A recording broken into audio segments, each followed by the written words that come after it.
नाड़ियां होती हैं यहाँ, जो हमारे गुप्तांगों से संबंध रखती हैं, ब्रह्मचर्य से संबंध रखती हैं। भाई मेवाड़ इधर मारवाड़ में तो लड़कों भी कान छेदे जाते हैं। कान क्यों छेदे जाते हैं? कि ऐसी नाड़ी है, उसको छेदने से संयम बनता है शरीर में। दूसरा, सोने चांदी गले हार कानों में पड़े रहने से उसकी गंध का प्रभाव पड़ता है शरीर पर। ये आयुर्वेदिक विधान है, श्रृंगार सजाने के लिए नहीं। कुंडल आदि, ये आदि नथ आदि सजाने के लिए मत कहो कि कितनी सुंदर लग रही है, ये कुंडल बहुत सुंदर लग रहा है, ये नथनी बहुत अच्छी लग रही है, बहुत अच्छा मत कहो उनके सामने।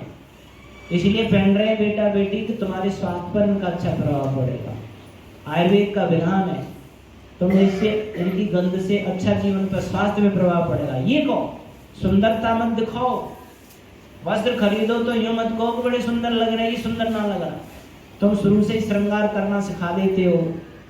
श्रृंगार विलासता की जननी है। जो बच्चा श्रृंगार कर रहा हो बालों की काटने में, वस्त्रों के बदलने में और इन सारी चीजों पर, समझ लो वो पथभ्रष्ट हो जाएगा। और जो सादगी से रहेगा वो जीवन में ऊंचा उठ जाएगा।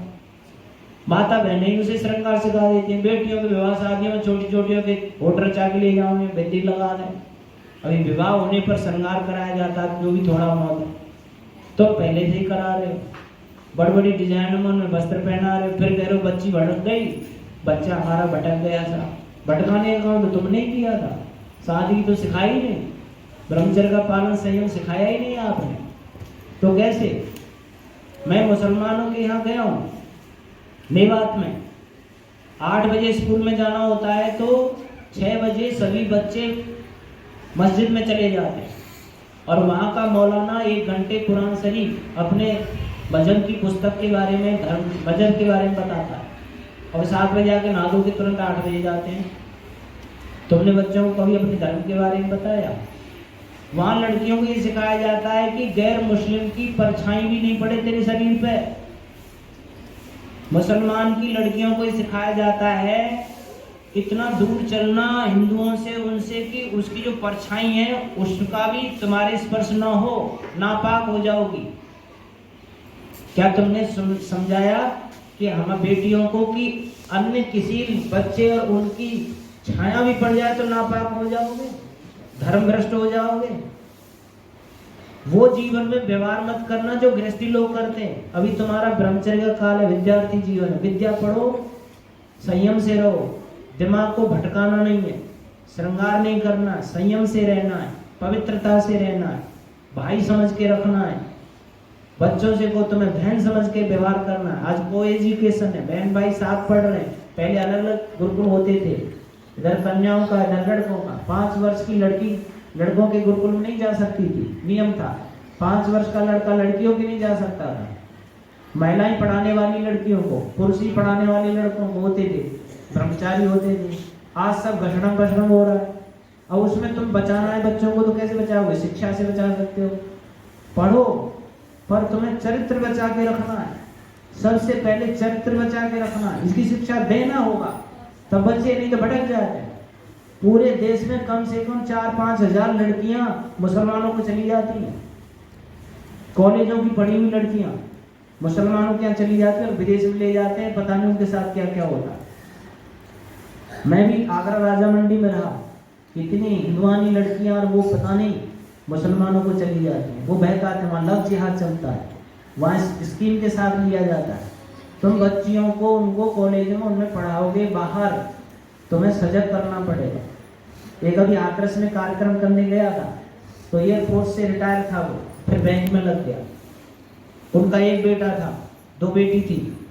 उसको JNU में भेजना था, वहाँ दिल्ली पढ़ने के लिए बच्चे को। उसने कहा बेटा देखो, यहाँ तो हम हैं तुम्हारी निगरानी में, हम देख रहे हैं तुमको। अब तुम JNU में पढ़ने जा रहे हो दिल्ली, हम तो नहीं होंगे वहाँ पे। तुम कैसे पढ़ रहे हो, क्या कर रहे हो, हम नहीं होंगे।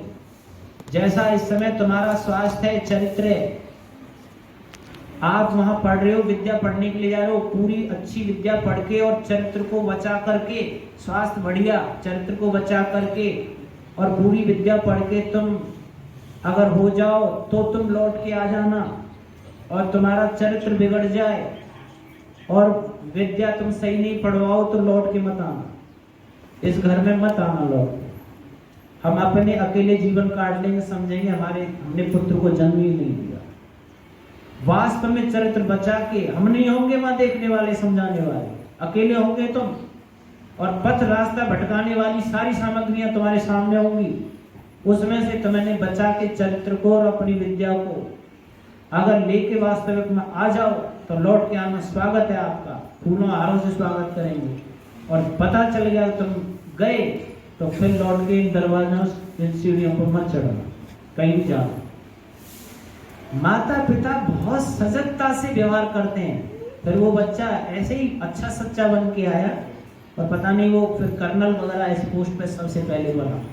तो मेरा कहने का मतलब ये है, हमें इस विषय पर बहुत ज्यादा सजगता जागरूकता रखनी पड़ेगी, तो बच्चे हमारे जो है ना अच्छे बनेंगे, आपके घर भी आदर्श बनेंगे। वास्तव में तुम सदगृहस्थी कहलाओगे, दुनिया तुम्हारा उदाहरण दिया करेगी। देखो उस घर के बच्चों को देखो, कितने अच्छे सात्विक सदाचारी हैं, धर्मात्मा हैं, और लोग आने वाली पीढ़ियां शिक्षा लेंगी आपसे और भगवान की नज़र में अच्छे होंगे और अगले जीवन भी आपके अच्छे होंगे।